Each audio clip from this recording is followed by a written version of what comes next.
Muy buenas noches, estamos en la clase número 8 de Filosofía del Derecho. Vamos a ver un tema, pues que es algo corto, pero voy a tratar de que sea lo mejor explicado posible, sin el ánimo de tardarnos tanto, ni de hacerla tan revuelta la clase. Sinceramente, lo más sencillo es lo más decente y lo más correcto. Entonces, voy a tratar de que se entienda bien este tema y vamos a ver esta clase. Déjenme comparto pantalla por aquí.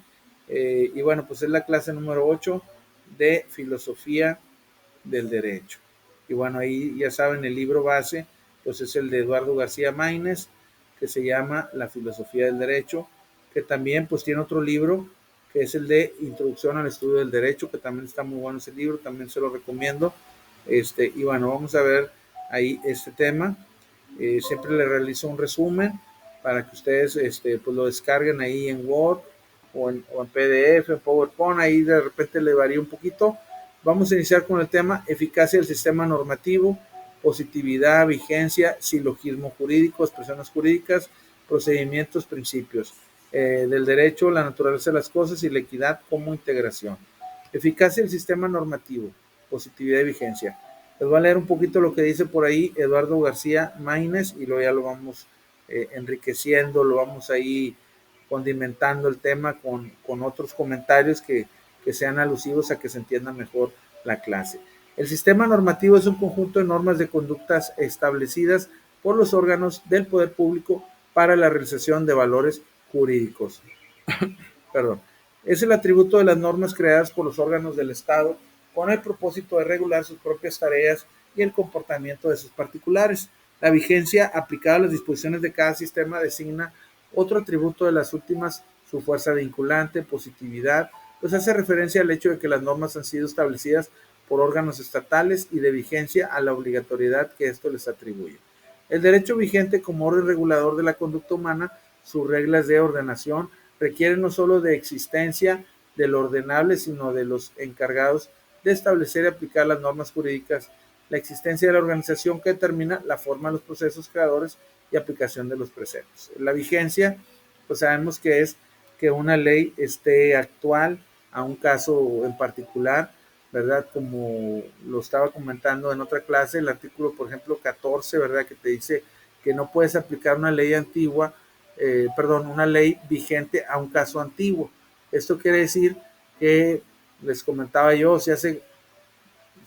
supongamos, 20 años, le dieron 40 años de cárcel a alguien por feminicidio y ahora la ley dice que son 60, pues no pueden ensañarse o decir, no, vamos a darle más años, porque ahora la ley está expresando más años de cárcel. Obviamente que no, se debe aplicar la ley que esté vigente en ese momento, y si luego sale una ley más adelante que incluso esté más enérgica o más vulnerable, pues debe de aplicársele la que ya en su momento pues se le dio su sentencia definitiva, ¿verdad? A eso se refiere no aplicar una ley antigua, una ley, a un caso antiguo, una ley que esté vigente en la actualidad. De repente está un poquito revueltito ese tema, pero la positividad pues se refiere, ¿verdad? A que pues sí sea aplicable, sí sea adecuado ese derecho, esa obligación a estos tiempos actuales, y si no, pues modificarse, que sí sea vigente, es decir, que sí haya aplicabilidad, ¿verdad? Porque acuérdense que en el problema antinómico es cuando hay dos leyes que una prohíbe, otra permite, y caray, ¿a cuál le voy a hacer caso? Bueno, pues a la que tenga más jerarquía, a la que tenga más autoridad, ¿verdad? Es como en tu trabajo, ¿no? Pues tu jefe inmediato pues te dice, ¿sabes qué? Hay que hacer las cosas de esta forma. Y tu jefe o jefa superior te dice, no, las vas a hacer de esta otra. Y ya cuando las haces de acuerdo, ¿a quién le vas a hacer caso? Pues al jefe máximo, al jefe superior, porque también es jefe de tu jefe intermedio, ¿verdad? Asimismo las leyes tienen que basarse en la jerarquía. Si lo dice una constitución federal, pues es una norma fundamental. Si lo dice una constitución local o un reglamento, pues es una norma supletoria con relación a la Constitución Federal.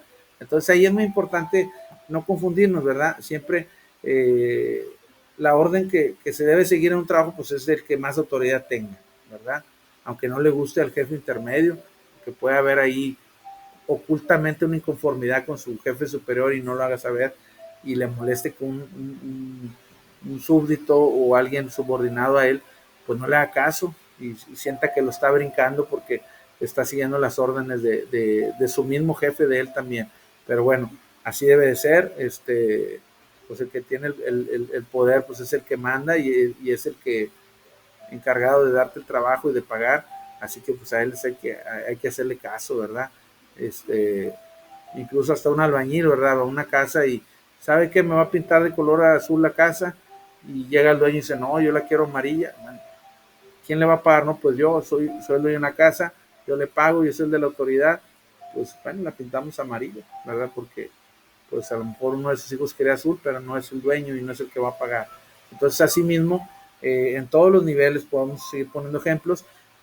Pues en esta situación, ¿a quién se le hace caso en el problema económico? A la ley con más nivel, más jerarquía, más autoridad y a la que sea más vigente, ¿verdad? Vigente se refiere a la que sea aplicable en el momento en que sucedan las cosas.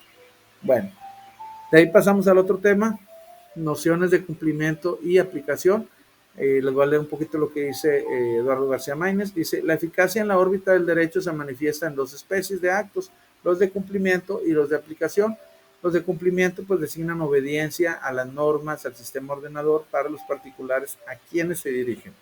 La segunda, la de aplicación, pues se refiere a la conducta de los órganos que a falta de cumplimiento voluntario de aquellas normas hacen valer relativamente a casos concretos y sus prescripciones, ¿verdad? O sea, debemos de recordar que el derecho pues está aplicado a la conducta del ser humano y pues los seres humanos tenemos errores y los seres humanos podemos tener conductas positivas, negativas y los seres humanos podemos un día portarnos bien, otro día portarnos mal y por eso está el derecho cambiando, es muy cambiante, es muy variante y prescribe. O sea, esa misma ley que a lo mejor ya te aprendiste de memoria no va a estar toda la vida, puede cambiarse, puede dejar de existir.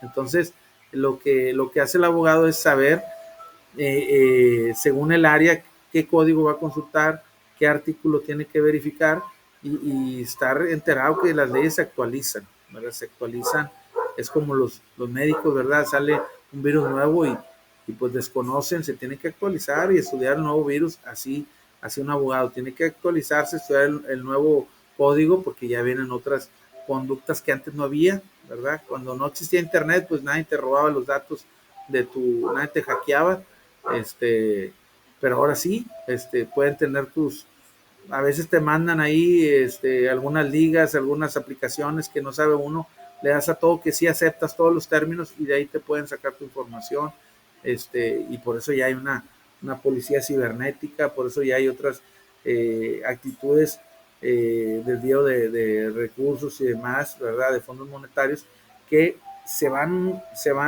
modernizando los códigos, los reglamentos, porque se va modernizando la sociedad. Entonces las leyes van cambiando, van variando, incluso ya unos quedan obsoletas, como decía por ahí el artículo 22 comentaba que pues se le aplicaba la pena de muerte al salteador de caminos. Imagínense, salteador de caminos, ya eso era en la época de Porfirio Díaz, ¿verdad? Estamos hablando de otra época donde robaban las carretas, que robaban ahí el correo, que viajaban en carreta. Ahorita un correo tú lo mandas por la computadora y en ese mismo segundo ya llegó a España, Europa, Asia o cualquier lugar. Anteriormente no, tardaba días en llegar de aquí a Tamaulipas, de aquí a México, en lo que llegaba tu carta, ¿verdad? Que ahora pues es un email, es un correo que llega rápido, que tan pronto la persona vea su celular, sus mensajes, no sé, de WhatsApp, pues el Facebook, ¿verdad? Es una distracción también, pero bueno, puede ser también un lugar de ventas, cada quien como lo vea, con todo respeto, pero ahorita un correo te llega rápido, una carta, un email rápido, anteriormente no. Entonces la Constitución también tiene unas partes ahí que quedan obsoletas, que se quitan y se modifican. Entonces siempre tenemos que estar sabedores de que la ley pues cambia, las leyes cambian, prescriben, y por eso habla aquí de prescripciones, ¿verdad? Que los derechos prescriben. Es como cuando se da una sentencia definitiva, tienes 9 a 15 días para interponer recurso de apelación, y si te pasó el plazo, ya no pudiste. Pasan 5 años de un caso y ya no le pueden mover, a menos que haya una prueba muy de peso, pero si no, pues no, no te lo permiten. Entonces, pues el derecho prescribe, y el abogado debe saber manejar las leyes, interpretarlas lo más conveniente posible, porque pues cada quien interpreta distinto una ley, ¿verdad? La contraparte, el otro abogado que va a defender a la víctima o al imputado, pues va a ver lo más beneficioso de ese artículo que aplique a su cliente, y tú también vas a ver lo más beneficioso que aplique al tuyo también, y ahí es una lucha de inteligencia, de interpretaciones, y el juez va a decir a quién le cree, ¿verdad? O quién lo convence mejor. Entonces, pues bueno, saber eso, que el derecho pues prescribe y cambia constantemente.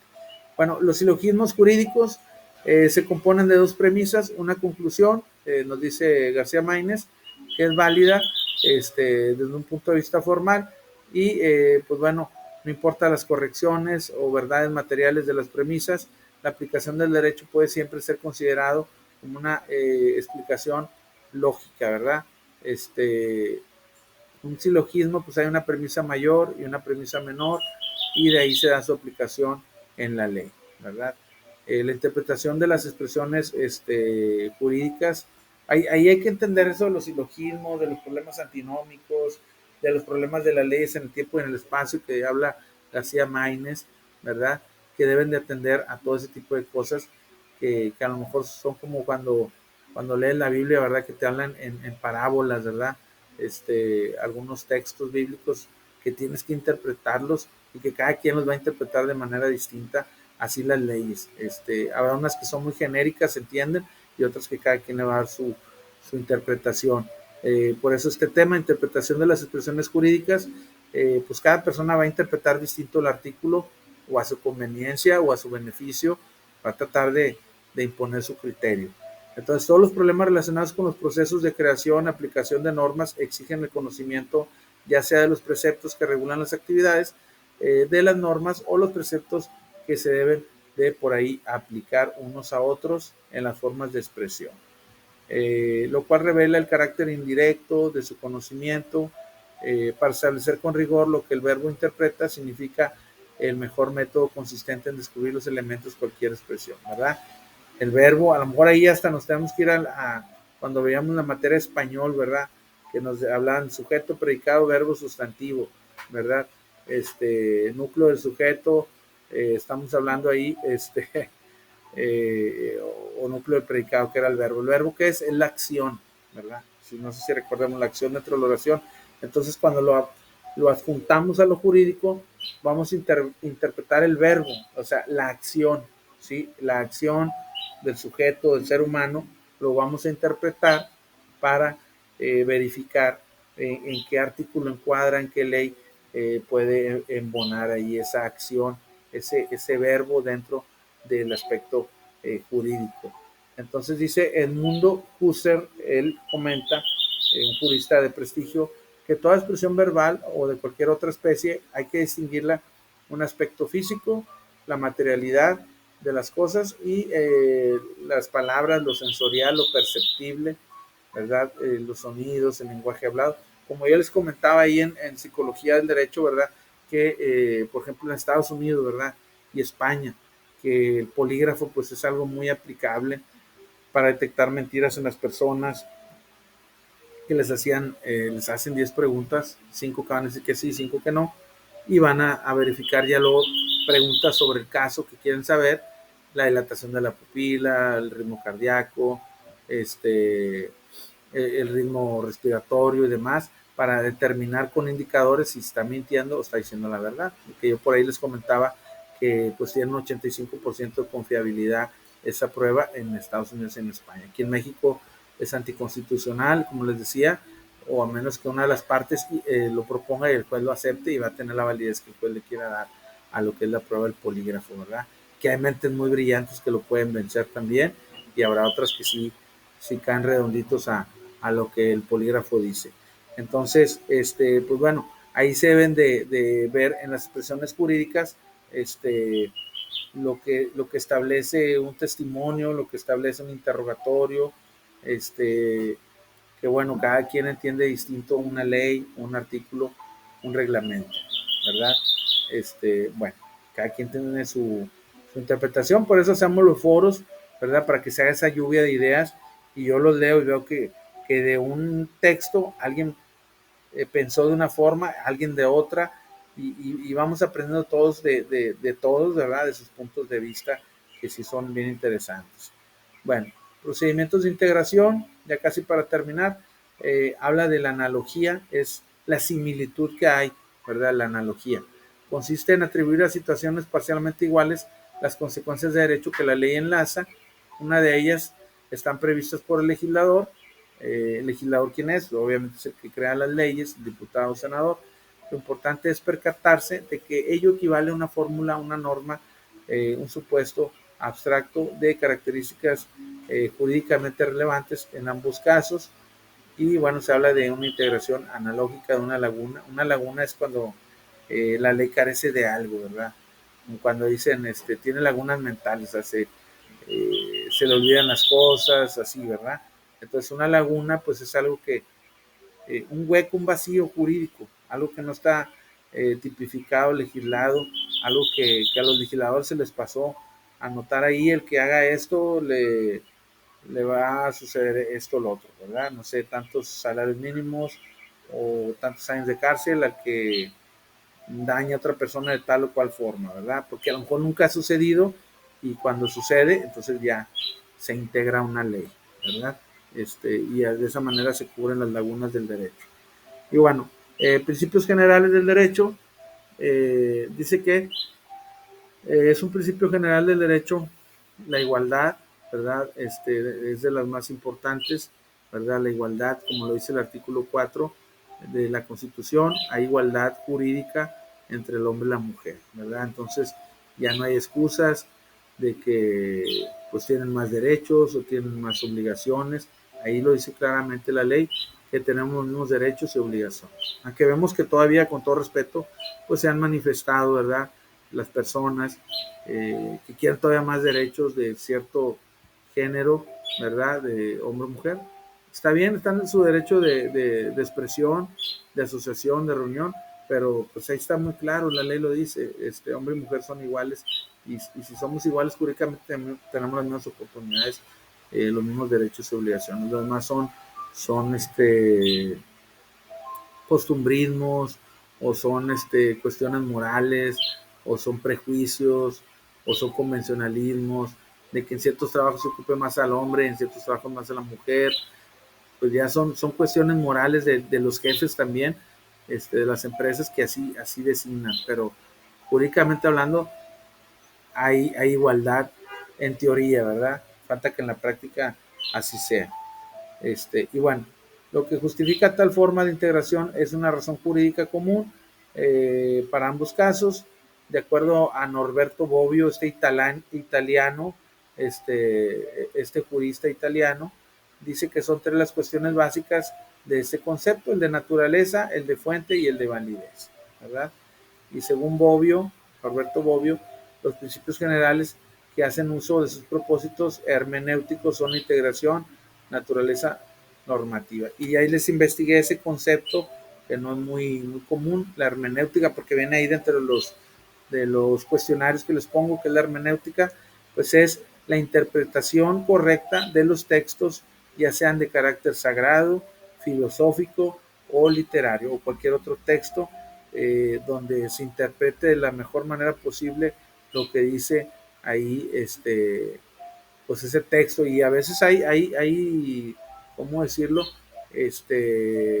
Hay pugna, ¿verdad? O sea, no están de acuerdo, por eso se crean diferentes religiones, ¿verdad? Porque unos interpretan la Biblia de una forma y otros de otra, unos entienden una cosa y otros entienden otra, y pueden googlear ahí, que se dan debates ahí de un sacerdote con un pastor y demás, porque ahí está lo mismo escrito en la Biblia, pero cada quien entiende puede ser a su criterio, a como mejor le convenga, o, o simplemente entienden distinto las cosas. Así es la ley también. Alguien puede entenderla de distinta manera o pueden también haber similitudes. Y bueno, la naturaleza de las cosas, estamos hablando de los jueces, tribunales, pues requieren de esfuerzo, ¿verdad? Para poder dilucidar, para poder juzgar bien los asuntos. La equidad como procedimiento.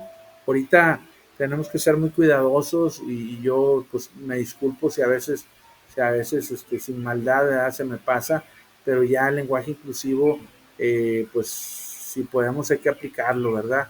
Hay ciertas palabras que ya no podemos decir, que tenemos que decirlas de otra forma sin el ánimo de ofender, ¿verdad? A lo mejor los que somos más así tradicionalistas todavía entendamos las cosas como se nos enseñaron, ¿verdad? En nuestra infancia, y hay gente ya más, ¿cómo decirlo? Más moderna o más actual que quiere que digan de tal o cual forma las cosas, ¿verdad? Que ya no digas, por ejemplo, discapacitado, sino capacidades diferentes, que ya no digas invidente, con todo respeto, que digas con discapacidad visual, que ya no digas cualquier cosa que se les ocurra, que ahora nos tenemos que acoplar y que incluso hay unos que dicen que ya no digas todos, que digas todes, y bueno, ya no, hay cosas que sí ya están algo exageradas, ¿verdad? El término tratante de blancas ahora es tratante de personas, y así sucesivamente que si nos quedamos con el lenguaje tradicional, pues vamos a seguir diciendo las cosas como nos las enseñaron hace años, o como lo entendimos en aquel entonces, y ahorita ya el lenguaje inclusivo te pide que seas equitativo, que integres pues todos los géneros nuevos que hay, ¿verdad? En preferencias sexuales y demás. Habrá gente mucha pala antigua que yo sigo las cosas y ni modo, si me entendieron, si no, ni modo. Y habrá gente que, bueno, un servidor, ¿verdad? Que pues me disculpo si lo dije, yo respeto a todo el mundo, pero sí me tengo que acoplar al lenguaje inclusivo, ¿verdad? Y si no me acoplo, pues es porque ya está uno acostumbrado a decir las cosas de una forma, pero nunca es con el ánimo pues, de ofender a nadie, sinceramente. Es nada más una clase, explicar el tema y nada más. Y bueno, lo equitativo que es, dice Aristóteles, es lo justo según la ley, es la rectificación de lo justo, de lo legal. Y bueno, hay formas de manifestarse en la justicia, que decía por ahí Justiniano, ¿verdad? Dar a cada quien lo que es suyo, esa es la justicia, y no falta alguien que lo contradiga, que diga, bueno, ¿y qué es justo para ti?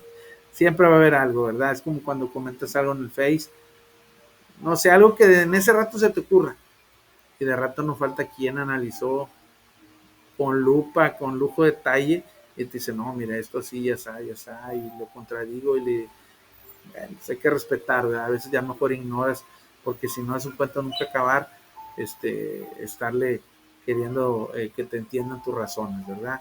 O tus modos, tus maneras. Pero bueno, así sucede. Entonces, pues hasta aquí la clase, hasta aquí el tema.